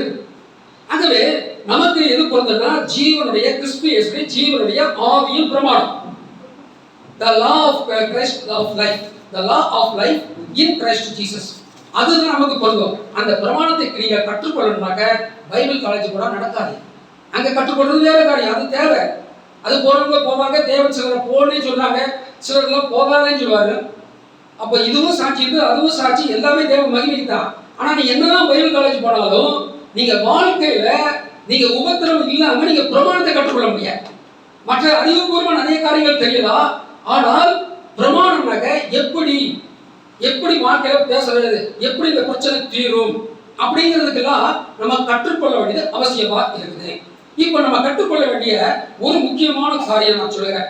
ஒரு நாள் நான் ஆண்டவர்கிட்ட பொறுமைக்காக ஜெபிச்சேன். பொறுமைங்கிறது நம்ம கற்றுக்கொள்ள வேண்டிய ஒரு காரியம். என்னைக்கு பொறுமைக்காக ஜெபிச்சனோ அன்னைக்கு தான் பொறுமை எழுந்து கோபப்படுற மாதிரி அநேக சூழ்நிலைகள் வந்துச்சு. அப்ப எனக்கு என்ன டவுட்னா, இன்னைக்கு பார்த்து இப்படி வருது, இன்னைக்கு பார்த்து ஆண்டவர்கிட்ட சீரியஸா ஜெபிச்சிருக்கிறோம், இன்னைக்கு பார்த்து பொறுமையிலிருந்து கோவப்படுறோமே, அப்ப என்னன்னு சொல்லிட்டு பைபிளை தேடி வாசிக்கும் போது ரோமர் 5ஆம் அதிகாரம் 3:4 அவர் என்ன சொல்றாரு அப்படின்னாக்க, அது மாத்திரமல்ல உபத்திரவம் பொறுமையையும் பொறுமை பரீட்சையையும் பரீட்சை நம்பிக்கையையும் உண்டாக்குகிறது என்று நாங்கள் அறிந்து உபத்திரவங்களையும் மேன்மை பாராட்டுகிறோம். அது மாத்திரம் அல்ல, உபத்திரவம் என்ன பண்ணுதா, பொறுமை பரீட்சையையும். பரீட்சைக்கு யாராவது புக்கு கொண்டு போக முடியுமா? புக்கு என்னதான் படிச்சாலும் வெளியில வச்சுதான் ஆளுள்ள போறோம். அப்ப நம்ம வாழ்க்கையும் அப்படிதான். சில சமயத்தில் சில பிரச்சனையை ஃபேஸ் பண்ணும்போது புக்குன்னு சொல்றது, இந்த புக்கெல்லாம் வெளியே போயிடும், நம்ம இருக்கிற விசுவாசம் குறைஞ்சி போயிடும், எல்லாம் நம்பிக்கை இயேசு தேவனுடைய பிரசன்னமே போயிடும். அப்படிப்பட்ட சூழ்நிலையை நம்ம வாழ்க்கையில தேவன் அனுமதிப்பார். அந்த பாடலாம் வரும், ஐயோ தேவனுடைய பிரசன்னத்தை உணர முடியலையே, சபைக்கு போனா நல்லா இருக்குது, வீட்டுக்கு போனா என் பிரச்சனை அப்படியே தொடருது அப்படிங்கிற மாதிரி கான்செப்ட் இருக்கும். அதெல்லாம் அப்படின்னா பரீட்சைக்கு புக்கை வெளியே வச்சுட்டு வந்து நம்ம எழுதுறோம். அப்போ புக்கை வெளியே வச்சாச்சுன்னா இப்போ இது பைபிள் இங்க எழுதி பிரயோஜனம் இல்லை, இங்க எழுதிருந்தா அது பிரயோஜனம் கிடையாது. தேவன் சொல்கிறாரு நான் எழுதுவேன் அப்படிங்கிறார். நம்முடைய இருதயத்துல தேவன் எழுதுகிறார். இதுக்கு பேர் தான் புது உடன்படிக்கை. அது எங்க இருக்குது? பழைய ஏற்பாட்டிலேயே தேவன் சொல்லியிருக்காரு, அதே கான்செப்ட் புதிய ஏற்பாட்டிலேயே சொல்லியிருக்காரு. எரேமியா 31:33 தேவன் எழுதுறது, அதுக்கு பேர் தான் புதிய உடன்படிக்கை. இதை வாசிங்க. அந்நாட்களுக்கு பிற்பாடு நான் இஸ்ரவேல் குடும்பத்தாரே பண்ணக்கூடிய உடன்படிக்கையாவது, நான் என் நியாயப்பிரமாணத்தை அவர் உள்ளத்திலே வைத்து அதை அவர் இதயத்திலே எழுதி நான் அவர் தேவனாய் இருப்பேன், அவர்கள் என் ஜனமாய் இருப்பார்கள் என்று கர்த்தர் சொல்கிறார். இப்ப நம்ம சாதாரணமா சொல்றோம் அவர் என் தேவன் அப்படி நம்ம சாதாரணமா சொல்லிடுறோம் என் தேவன். ஆனா தேவன் நம்மளை பார்த்து நீ ஏன் புள்ள அப்படின்னு சொல்லணும்னாக்க அதுக்கு ஒரு கண்டிஷன் தான் அங்க போட்டுருக்குது. அந்த நாட்களுக்கு பிற்பாடு, அதாவது பெந்தெகோஸ்தே நாளுக்கு பிற்பாடு, சபை ஆரம்பிக்கப்பட்ட அந்த நாட்களுக்கு பிற்பாடு நான் இஸ்ரவேல் குடும்பத்தோடு பண்ண போகிற உடன்படிக்கையாவது, நான் நியாய பிரமாணத்தை அவருடைய மனதை உள்ளத்தில் வைத்து இருதயத்தில் எழுதி அவர்கள் தேவனாயிருப்பேன், அவர்களின் ஜனங்களாய் இருப்பார்கள் அப்படின்னு கர்த்தர் சொல்கிறார். இதே காரியம் தான் எபிரேயர் 8:10 தான் சொல்லிருக்காங்க. இதே காரியம் அங்க சொல்லப்பட்டிருக்கு. அந்த நாட்களுக்கு பின்பு நான் இஸ்ரவேல் குடும்பத்தாரோட பண்ண உடன்படிக்கையாவது, என்னுடைய பிரமாணங்களை அவர்களுடைய மனதிலே வைத்து அவருடைய இருதயங்களில் அவைகளை எழுதுவேன், நான் அவர் தேவனாய் இருப்பேன், அவர் என் ஜனமாய் இருப்பார்கள். அப்போ பழைய ஏற்பாட்டுல சொன்னா புதிய ஏற்பாடுனா, புதிய ஏற்பாடுனா அந்த கல்யாண ஏற்பாடுல எப்படி நடந்துட்டு இருக்குன்னு கேட்போம். இந்த வார்த்தை அப்படிதான் பயன்படுத்தும். கல்யாணங்கிறது கிறிஸ்தவ முறைப்படி உடன்படிக்கை. அதை புதிய ஏற்பாடுன்னு சொல்றது ஒண்ணா, புதிய உடன்படிக்கைன்னு சொல்றது ஒண்ணா. இப்போ புதிய உடன்படிக்கையில ஒரு விசுவாசி ஜீவிக்கிறானா என்ன அடையாளம் அப்படின்னா, அவன் இருதயத்துல தேவன் நிறைய வசனங்கள் எழுதியிருப்பான். ஹல்லேலூயா, அதான் அடையாளம். இப்போ என் வீட்டு அட்ரஸ் நான் கொடுத்தா கூட நம்பர் இருக்கும், டோர் நம்பர் இருந்தாலும் தெரு நம்பர் இருந்தாலும் பின்கோடு இருந்தாலும் அதை வச்சுட்டு ஈஸியாக வர முடியாது. ஒரு கூரியர் வராங்க, சார் ஒரு லேண்ட்மார்க் சொல்லுங்க, ஒரு அடையாளம் சொல்லுங்க. அப்போ நம்ம என்ன சொல்றோம், சர்ச்சுக்கு எதிரில், பேங்குக்கு அருகில் ஒரு அடையாளம் வேணும். இப்போ நம்ம தேவனுடைய பிள்ளைன்னா பல அடையாளங்கள், இது மட்டும் சொல்ல, ஒரு முக்கியமான அடையாளம் என்னன்னாக்கா, இப்போ தேவனுடைய வசனம் எழுதுவாங்க. இப்போ எனக்கு எழுதுனால தான் எங்கள் அப்பா அப்படி சொல்லும் போது எனக்கு ஆண்டவர் அந்த எழுதப்பட்ட வசனத்தை நினைப்பூட்டினார். நீ அறிக்கை பண்ணா நானும் அறிக்கை பண்ணுவேன், நீ மறுதளிச்சா நானும் மறுதளிப்பேன். அதாவது உங்க அப்பா அம்மாவை நீ நேசிக்கிறது காட்டிலும் என்ன அதிகமாக நேசித்தா நீ என் பிள்ளை, இல்லைன்னா நீ என் பிள்ளை கிடையாது. அது மத்திய மத்தேயு 10ஆம் அதிகாரம் 32 38 வரையிலும் நமக்கு வந்து அந்த வசனத்தை பூரா அப்படியே எழுதிச்சார் உள்ளத்துல. அப்போ அது எழுதினா தான் நம்ம வாழ்க்கையில வந்து நம்ம வந்து பரீட்சைக்கு போற மாதிரி புத்தகத்தை வெளியே வச்சுட்டு போனாலும் அந்த இருதயத்தை நம்ம அந்த வார்த்தையை அதை கிரியை செய்யும். ஹல்லேலூயா. அப்ப அதுக்கு நாம இதை எழுதணும். தேவன் மட்டும் எழுதுனா காணாது. நீதிமொழிகள் 3ஆம் அதிகாரம் 3ஆம் வசனத்துல நாம என்ன செஞ்சா தேவன் எழுதுவார் அப்படின்னு போட்டிருக்குது. நீதிமொழிகள் 3:3 கிருபையும் சத்தியமும் உன்னை விட்டு விலகாதிருப்பதாக நீ அவைகளை உன் கழுத்திலே பூண்டு அவைகளை உன் இருதயமாகிய பலகையில் எழுதிக்கொள். கிருபையும் சத்தியம் உன்னை விட்டு விலகாதிருப்பதாக அவைகளை உன் கழுத்திலே போண்டு. அதை நம்ம செய்யறோம். கழுத்துல வச்சு கழுத்துல ஏதாவது அப்படி அதெல்லாம் கிருபைன்னு எழுதி கூட செயினை போட்டுக்கலாம். அது ரொம்ப ஈஸி. அது எல்லாரும் செய்யறாங்க. அது எல்லாருக்கும் ஈஸி. அப்ப கிருபையினுடைய அது கழுத்திலே கொண்டு உன் இருதயமாகிய பலகையில் நம்ம எழுதணுமா தேவன் எழுதுவாரா? நாம தான் எழுதணும். அப்போ பைபிளை படிக்க வேண்டிய பிரகாரமா படித்தீங்கன்னா தேவன் எழுதுவார். அப்ப படிக்கணும் எழுதுமே அப்படின்னாக்க நான் முயற்சி எடுக்கும் போது தேவன் எழுதுகிறார். அப்ப தேவன் இருதயத்தில் எழுதுதான் முக்கியமே ஒழிய இந்த பைபிள்ல இருந்து புரோஜனம் கிடையாது. இப்போ பைபிளை கழிச்சு போட்டுருவாங்க. பைபிளே வந்து நமக்கு எல்லாம் மொபைல் இருக்காது வேற காரியம். ஆனால் நம்முடைய இருதயத்துல தேவனுடைய வார்த்தை இருக்குதா? இந்த பைபிளை இப்ப நமக்கு வந்து எல்லாத்துக்கும் ஒரு பிரின்சிபல் மெத்தட் இருக்குது. சாப்பாடு எடுத்துங்க. சாம்பார்னா அந்த சாம்பாரை தயாரிக்கிறதுக்கு ஒரு மெத்தட் இருக்குது. பள்ளிக்கூடத்தில் பிள்ளைகளை அனுப்புகிறோம். ஆக்சிஜன் தயாரித்தல் எப்படி அப்படின்னா வாத்தியார் சொல்லி தராரு. சோதனை கூடத்துல போய் வாத்தியார் சொன்ன மாதிரியே அதை செய்யறான். அந்த ஆக்சிஜன் வந்துருக்கு. அப்போ உலகத்துல கவர்மெண்ட் பிளான் பண்றா. பட்ஜெட்டுக்கு ஒரு பிளான் பண்றா. ஆபீஸ்ல பிளான் இருக்குது. வீட்டுல குடும்பத்துல பிள்ளைக்கு ஒரு திட்டம் வச்சுருக்கிறோம். இதை எதை படிக்கணும். பள்ளிக்கூடத்துக்கு போனா ஒரு திட்டம் இருக்குது. இப்போ நான் இந்த கேள்வியை நிறைய பேருக்கு கேட்டிருக்கிறேன். யாருமே சரியா பதில் சொல்ல கிடையாது. அதே கேள்வி உங்கள்கிட்ட கேட்கிறேன். நீங்க உங்களை ஆராய்ந்து பாருங்க. நீங்க பைபிள் படிப்பதற்கு என்ன திட்டம் வச்சிருக்கீங்க? இந்த கேள்வி உங்களை நோக்கி வருகிறது. ஏன்னா எல்லாத்துக்கும் மெத்தட் இருக்குது. சாம்பார் ப்ரிப்பேர் பண்ணுறதுக்கு ஒரு மெத்தட் இருக்குது. பிரியாணி பண்ணுவதற்கு ஒரு மெத்தட் இருக்குது. அந்த மெத்தட்ல பண்ணா சரியா இருக்கும். இல்லைன்னா சாப்பிட முடியாது. அப்போ இதுக்கெல்லாம் மெத்தட் இருக்குது. இந்த பைபிள் படிக்க என்ன திட்டம்? இந்த பாடத்தை கேட்டிருக்கேன். எங்க ஊர்ல ஒருத்தர் கேட்டேன். பிரதர், எங்க சர்ச்சு பாஸ்டர் ஒரு வருடம் அட்டவணை போட்டு கொடுத்துருக்கிறாரு. அது புறம் படிச்சுட்டு இருக்கிறேன். இப்பதான் ஏசாயா வந்திருக்கிறேன் அப்படின்னு சொன்னார். அப்படிங்களா? இது வந்து படிச்சீங்களே, உங்க மனசுல ஏதாவது நிக்குதா? இவ்வளவு வசனங்களை படிச்சிருக்கீங்களே, ஏதாவது தேவன் உங்க கடந்த காலத்தில் உள்ள சாட்சி, தேவன் உங்களை காத்த விதம், தேவன் உங்களை சுகமாக்கின விதம், வசனத்தின் மூலமா ஏதாவது நிலை போட்டுனாரா? கொஞ்சம் யோசிச்சு சொல்லுங்க. அவரால் வந்து சொல்ல முடியல. சரி, எத்தனை வசனம் படிப்பீங்க ஒரு வருஷத்துக்கு? பைபிள் ஃபுல்லா 3 வசனம், 3 அதிகாரம். எத்தனை? 3 அதிகாரம். 3 இட்லி சாப்பிட்டா போதுமா நமக்கு? 3 அதிகாரம் தான் படிப்போம் ஒரு நாள். அப்படிதான் அட்டவணை கொடுத்துருக்காங்க. இப்போ கடையில் போய் அரிசி வாங்குறீங்கன்னா 2 காரியம் இருக்குது. அளவையும் பார்ப்போம், தரத்தையும் பார்ப்போம். நம்ம எல்லாமே அளவு தரம், இந்த உலகத்தின் காரியத்துக்கு எல்லாத்துக்குமே குவான்டிட்டி குவாலிட்டி, தரத்தையும் பார்க்குறோம், அளவையும் பார்க்குறோம். ரெண்டுமே சரியாகணும். இப்போ பைபிள் படிக்கிறத பார்க்கும்போது நீங்க என்ன அளவு வச்சிருக்கீங்க, என்ன தரம் இருக்குது? இப்போ இந்த பைபிளை எப்படி படிக்கணும் சுருக்கமாக 2-3 பாயிண்ட் சொல்றேன். நீங்க அப்படியே கவனிங்க. வாசிக்க வேண்டாம், நான் அப்படியே சொல்றேன். டைம் ஆயிட்டதுனால சொல்றேன். முதலாவது பைபிளை எப்படி படிக்கணும்? தரம் முதல் தரம் என்ன தெரியுமா? சங்கீதம் 119 165 சொல்லியிருக்குது. உமது வேதத்தை நேசிக்கிறவர்களுக்கு மிகுந்த சமாதானம் உண்டு, அவர்களுக்கு இடரல் இல்லை. அப்ப இந்த பைபிளை நேசித்து படிக்கிறோமா இல்ல கடமைக்காக படிக்கிறோமா? நேசித்து சாப்பிடுகிறோமே, இதை நம்ம நேசித்து படிக்கிறோமா? இப்போ இந்த பைபிளும் ஒண்ணுதான், நம்ம சாப்பிடுற சாப்பாடும் ஒண்ணுதான் சொல்லி எரேமியா 15:16 போட்டிருக்குது. உங்களுடைய வார்த்தைகள் கிடைத்த உடனே உட்கொண்டேன். ஏன் அப்படி போடணும்? உங்களுடைய வார்த்தைகள் கிடைத்த உடனே நான் அப்படியே இருதயத்தில் எழுதிட்டேன், இல்லைன்னா நான் வந்து அதை வந்து நான் என் இருதயத்தில் எழுதி வச்சு அதை நான் அப்படியே தியானிச்சேன்னு போட முடியாதானே? உட்கொண்டேன். வெளிப்படுத்தின விசேஷத்தையும் போட்டிருக்குது, அந்த புஸ்தக சொல்லை வாங்கி புசி. அப்போ இந்த பைபிளை படிக்கக்கூடிய முதல் தரம் நேசித்து படிக்க முடியுதா? ரெண்டாவது, இது நம்ம சாப்பாடு வயிற்றுக்கு சாப்பிடுகிறோமே, ஆன்மாவுக்கு சாப்பிடக்கூடிய ஒரு காரியம். இந்த வேதத்தை நாம வந்து ஒரு ஆகாரமா நினைச்சு படிக்கிறோமா? மூணாவது காரியம், சங்கீதம் 119 113 போட்டுக்குது, வீண் சிந்தனைகளை வெறுத்து உமது வேதத்தில் பிரியப்படுகிறேன். இப்ப நீங்க காலையில 11 மணிக்கு பைபிள் படிக்கிறதுக்கும் விடிய காலம் 4 மணிக்கோ 3:30 மணிக்கோ நீங்க எந்திரிச்சு ஜெபம் பண்ணாம ஜெபம் பண்றதுக்கு முன்னால படிச்சிருக்கீங்களா என்னைக்காவது? நம்ம எல்லாருக்குமே என்னன்னா ஜெபம் பண்ணிட்டு தான் வேதத்தை வாசிப்போம். அதுதான் நம்ம நடைமுறையில் அப்படிதான் நிறைய பேர் பின்பற்றுறாங்க. எந்திரிச்ச உடனே ஃபேஸ் வாஷ் பண்ணிட்டு படிச்சிருக்கீங்களா? 3 மணிக்கு படிச்சிருக்கீங்களா? 4 மணிக்கு படிச்சிருக்கீங்களா? அந்த அனுபவம் இருக்கான்னு கேட்டு பாருங்க. நான் இப்ப பேசுறது சரியா தவறா? என்ன கேள்வி? ஜெபித்த பிறகு வேதத்தை படிப்பதா, படித்த பிறகு ஜெபிப்பதா அப்படின்னு ஒரு கேள்வி வருது அப்படின்னாக்க, நீதிமொழிகள் 28ஆம் அதிகாரம் 9ஆம் வசனத்தை வாசித்து பாருங்க. அதுல பதில் இருக்குது. கேள்வி எல்லா கேள்விக்கும் பைபிள்ல பதில் இருக்குது. 28:9. வேதத்தை கேளாதபடி தன் செவியை விலக்குகிறவனுடைய ஜெபமும் அருவருப்பானது. அதோடைய அர்த்தம் வேற. கேளாதபடினா கீழ்ப்படியாதபடின்னு ஒரு அர்த்தம் இருக்குது. எப்பவுமே ஒரு இதுக்கு 2 அர்த்தம் இருக்கும். இப்போ ஒரு நாணயத்தை எடுத்துட்டீங்கன்னா 2 பகுதி இருக்கும். ஒன்று இப்படி பார்த்தா இன்னொன்று இப்படி பார்த்துட்டு இருக்கோம். அப்போ எதுக்குமே 2 டுவாலிட்டின்னு சொல்லுவாங்க.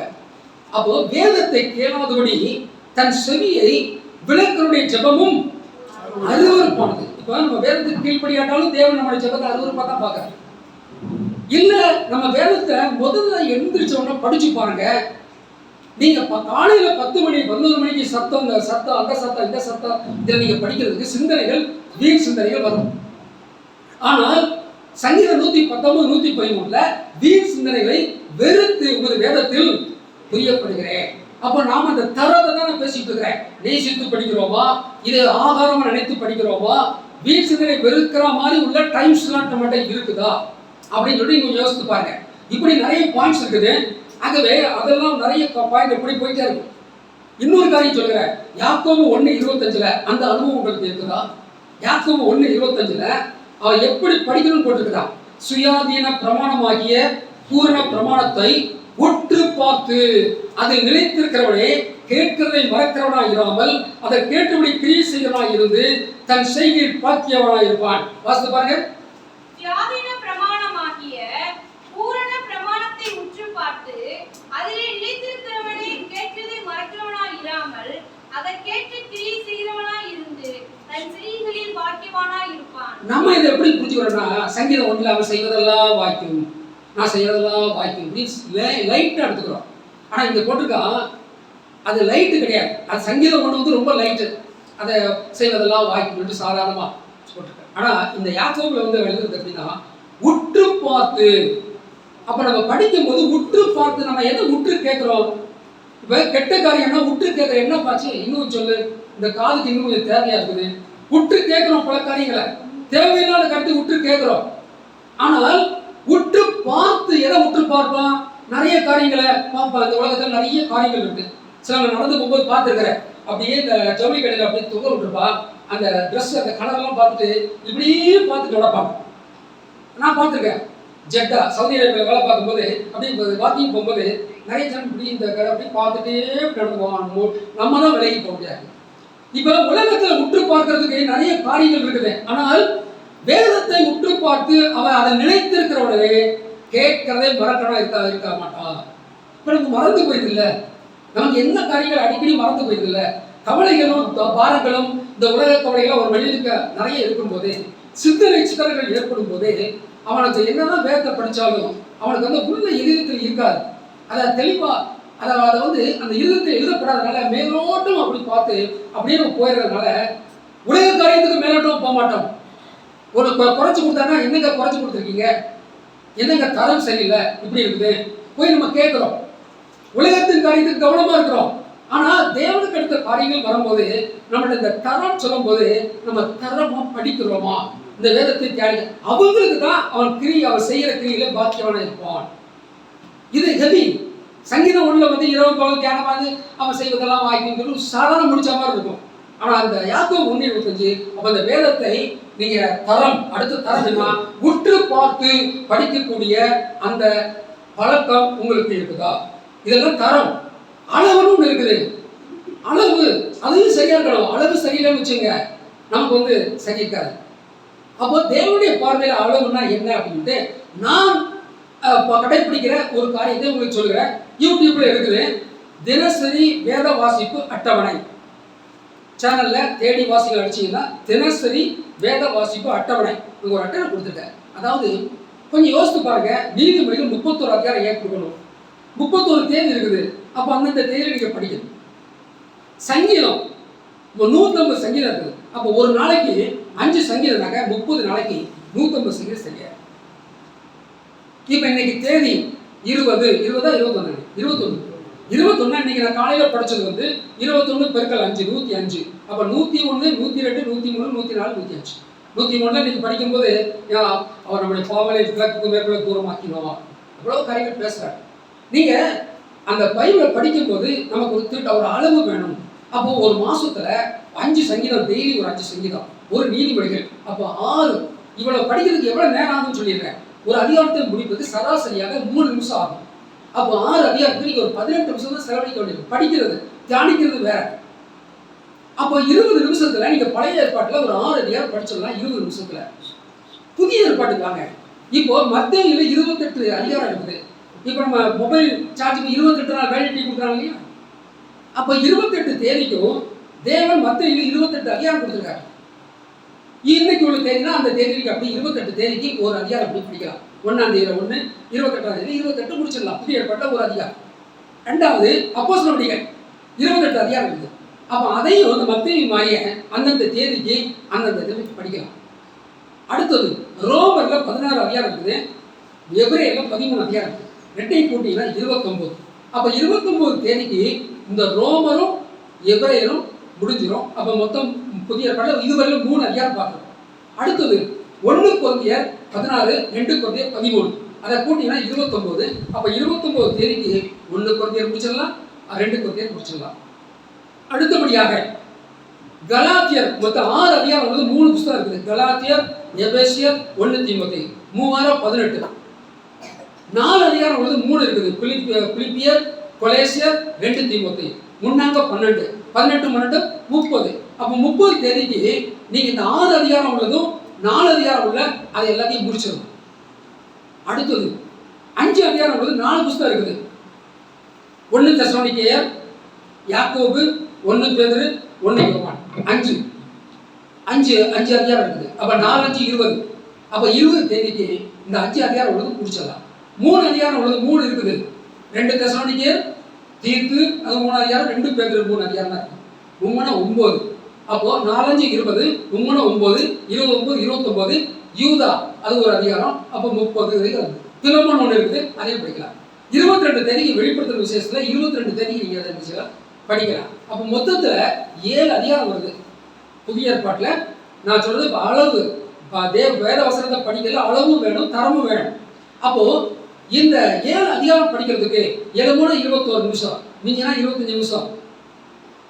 அப்போ இதுல ஒரு 25 நிமிஷம், அதுல ஒரு 20 நிமிஷம், 45 நிமிஷம், 1 மணி நேரம் வச்சுங்க. அப்போ இந்த பீரியாடிக்கா நீங்க படிக்கும் போது அப்பதான் உங்களுக்கு தேவன் அந்த குறிப்பிட்ட தேதியில உங்களுக்கு தேவையான வசனத்தின் மூலமா பேசுவார். இது நான் வாழ்க்கையில உணர்ந்திருக்கிறேன். இது இப்போ யூடியூப்ல இருக்குது, அதை நீங்க பார்த்தீங்க. அப்போ அளவு, தரம், இது ரெண்டுமே நமக்கு ரொம்ப முக்கியமா இருக்குது. நம்ம உலகத்தின் காரியங்கள்ல அளவு, தரத்தை நம்ம முக்கியப்படுத்துறோம். ஆனால் தேவனுக்கு அடுத்த காரியத்துல ஏதோ கேட்பேன், நடைபெண் எல்லாரும் சங்கீதம் படிப்பேன், சுவிசேஷம் படிப்பேன், நிருபம் படிப்பேன், எது தோணுதோ அதை படிப்பேன். நம்ம சாப்பாடு அப்படி சொல்ல மாட்டோம். இன்னைக்கு ஞாயிற்றுக்கிழமை போய் ஸ்பெஷலாக சாப்பிடுவோம், அதை மட்டும் நம்ம கரெக்டாக இது பண்ணுவோம்.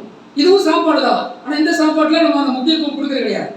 இதனால தான் இந்த உலகத்தில் என்னதான் ஜெபிச்சாலும், ஆத்துமாக்கள் ரட்சிப்புக்கு ஜெபிச்சாலுமே என்ன பிரச்சனைங்கிறத நான் சொல்லிடுறேன், வசனத்தின் பிரகாரம் சொல்றேன்.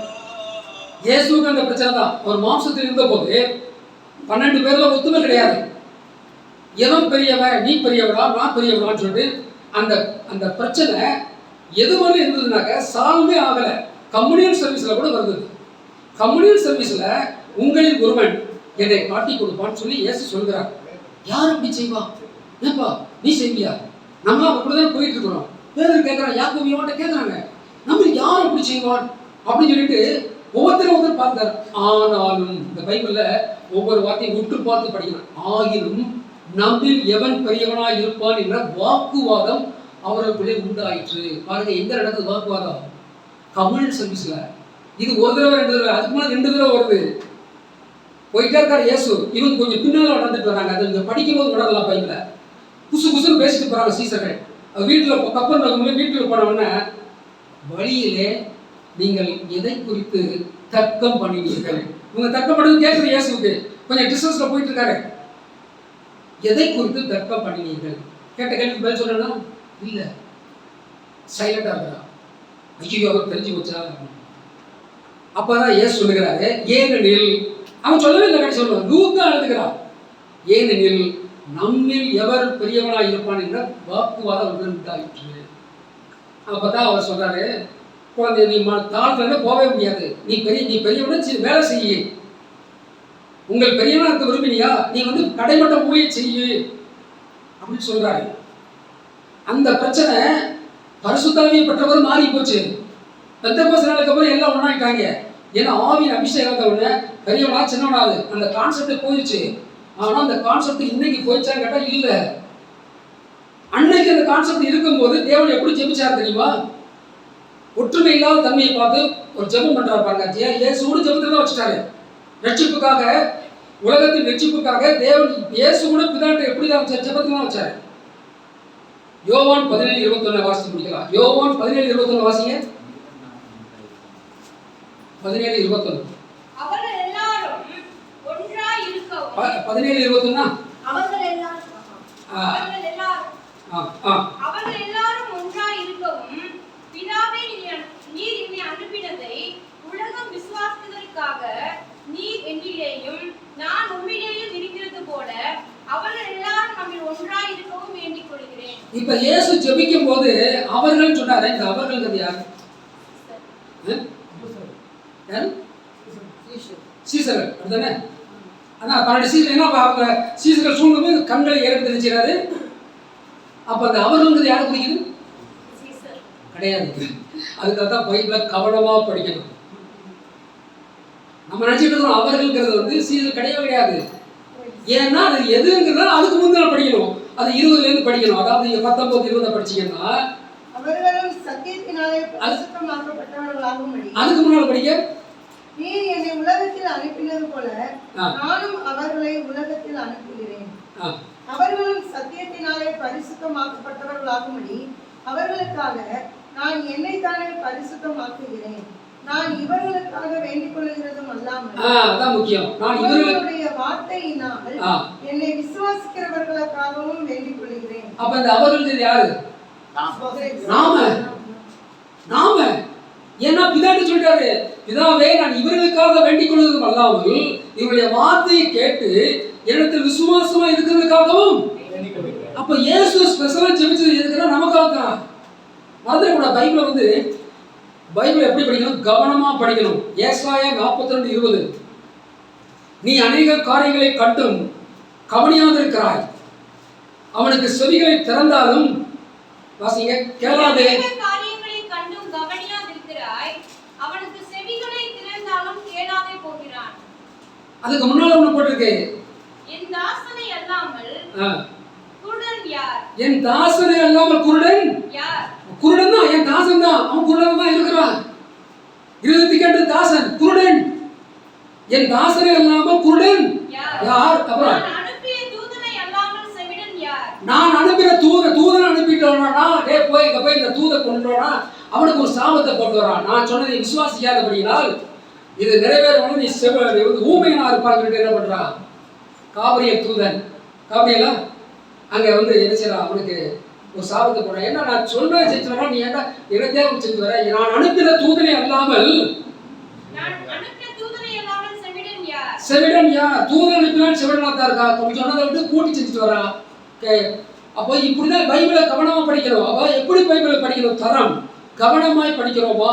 அப்ப இயேசு ஜெபித்த ஜெபம் எஸ்பெஷலி எக்ஸ்க்ளூசிவ்லி நமக்காக தான். அந்த ஜெபத்தை நீ இன்னும் சொல்லி முடிச்சிடுறேன். பிதாவே நீர் என்னை அனுப்பினதை உலகம் விசுவாசிக்கிறதுக்காக அப்படின்னு என்ன அர்த்தம்? பிதாவே நீர் அனுப்பினீர், ஆனா அந்த உலகம் விசுவாசிக்கல. அது விசுவாசிக்கிறதற்காக நீர் என்னிலேயும் நான் உண்மையிலே இருக்கிறது போல இவர்கள் எல்லாரும் அவர்கள் நம்ம ஒன்றாயிருக்கும்படி. அப்போ பிதாவுக்குள்ள இயேசு எப்படி இருந்தாரோ, இயேசு பிதாவை எப்படி நினைத்திருந்தாரோ, அதை போல என் வார்த்தையை கேட்டு விசுவாசம் 2026 இருக்கக்கூடிய ஜனங்கள் இன்னும் எத்தனை பேர் வருகை மட்டும் எத்தனை எல்லாத்தையும் சேர்த்து ஜெபிச்சு போயிட்டாரு. ஆகவே அவர்களுக்காக வேண்டிக் கொள்கிறேன்.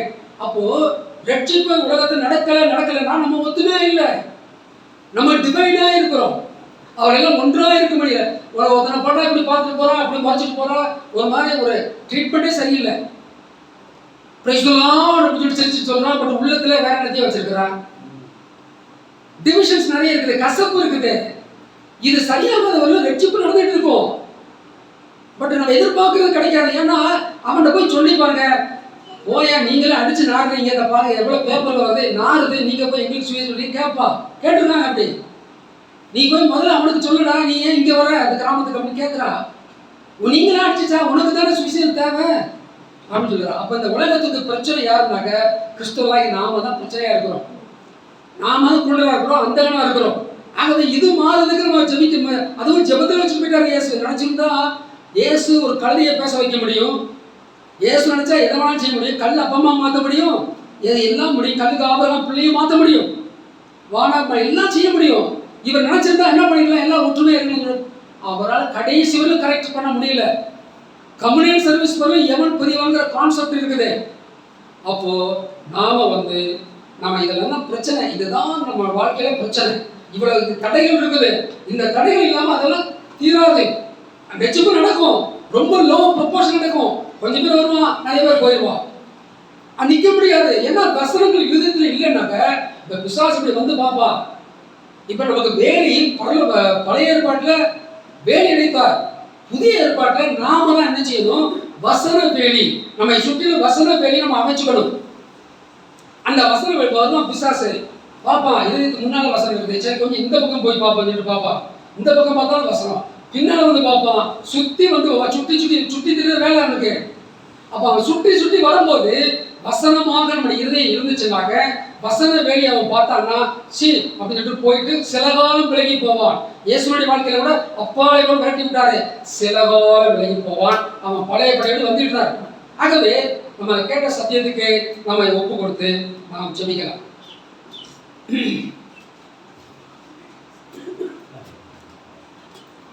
Hallelujah, hallelujah, hallelujah. மகிமை ஸ்தோத்திரம், praise the Lord, hallelujah, hallelujah. சோதனைகள் சூழ்ந்த வேளையில் மனவேதனையால் சோர்ந்திருந்தேனே. சோதனைகள் சூழ்ந்த வேளையில் மனவேதனையால் சோர்ந்திருந்தேனே. சோதனைகளை சகித்த சுதனே, சோர்ந்திடாத என்னை தாங்கினீரே. சோதனைகளை சகித்த சுதனே, சோர்ந்திடாத என்னை தாங்கினீரே. மறவாமல் உம்மை துதிப்பேன் இந்த மகிதல மீதில் எங்குமே. மன்னவா உந்தன் மாறா அன்புக்காய் மகிழ்வுடனே போற்றி துதிப்பேன். மன்னவா உந்தன் மாறா அன்புக்காய் மகிழ்வுடனே போற்றி துதிப்பேன். மறவாமல் உம்மை துதிப்பேன். நேசமான வாட்டியாக்கினீ என்றும் நீடூழியாய் உம்மோடு இருக்க. நேசமான வாட்டியாக்கினீ என்றும் நீடூழியாய் உம்மோடு இருக்க. நேசர் உமக்காய் நான் என்ன செய்குவேன், பாசமுடன் என்றும் ஜீவிப்பேன். நேசர் உமக்காய் நான் என்ன செய்குவேன், பாசமுடன் என்றும் ஜீவிப்பேன்.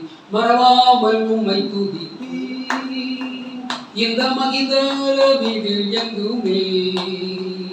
மன்னவா உந்தன் மாறா அன்புக்காய் மகிழ்வுடனே போற்றி துதிப்பேன். மன்னவா உந்தன் மாறா அன்புக்காய் மகிழ்வுடனே போற்றி துதிப்பேன். மறவாமல் உம்மை துதிப்பேன்.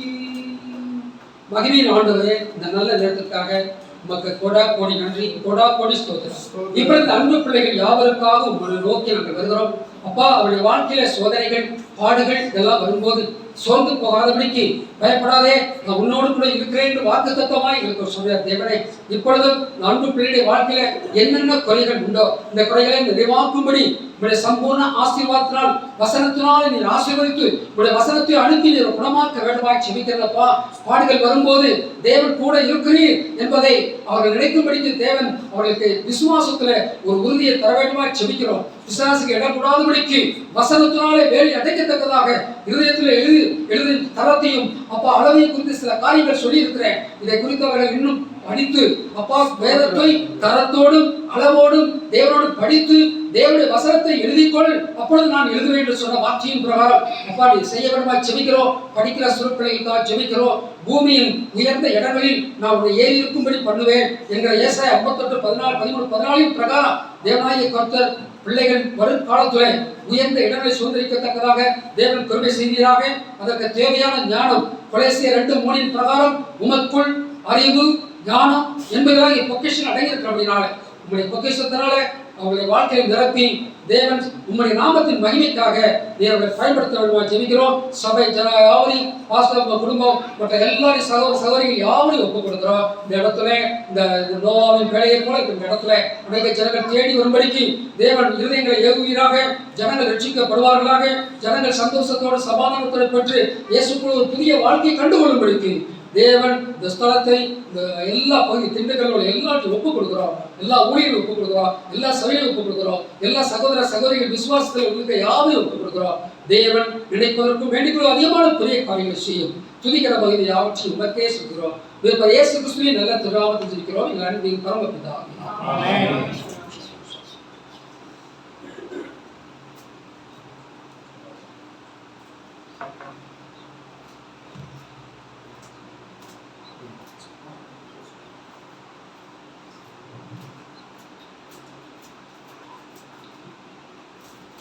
கர்த்தருடைய பரிசுத்த நாமம் மகிமைப்படுவதாக.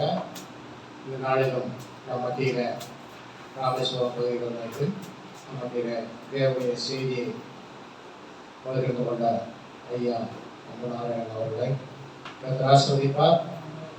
கேட்ட உங்கள் யாவரும் அது மிகவும் பிரயோஜனமாக இருக்கிறது என்று நான் கர்த்தரை நம்புகிறேன். கர்த்தர் சொல்கிறோம். ஐயாவையும் ஐயா செய்து வருகிற கர்த்தருடைய பணியையும் ஆசீர்வதிக்கும்படியாக நீங்கள் யாவரும் அவருக்காக நீங்கள் ஜெபிக்குமாறு கர்த்தருடைய நாமத்தினாலே கேட்டுக்கொள்கிறேன். அதோடு இல்லாமல் தொடர்ந்து இந்த ஜோசுவா பிரேயர் கார்டன் என்கிற இந்த ஊழியத்துக்காக நீங்கள் தொடர்ந்து ஜெபிக்குமாறு கர்த்தருடைய நாமத்தினாலே நான் உங்களை கேட்டுக்கொள்கிறேன். இப்பொழுதும் குடிவந்திருக்கிறவர்கள் யாவருக்கும் உணவு ஆயத்தம் செய்யப்பட்டிருக்கிறது. ஆகவே எல்லாரும் இருந்து நீங்க இந்த உணவை அனுப்பும்படி கர்த்தருடைய நாமத்தை பயன்படுத்தும்படி கேட்டுக்கொள்கிறேன்.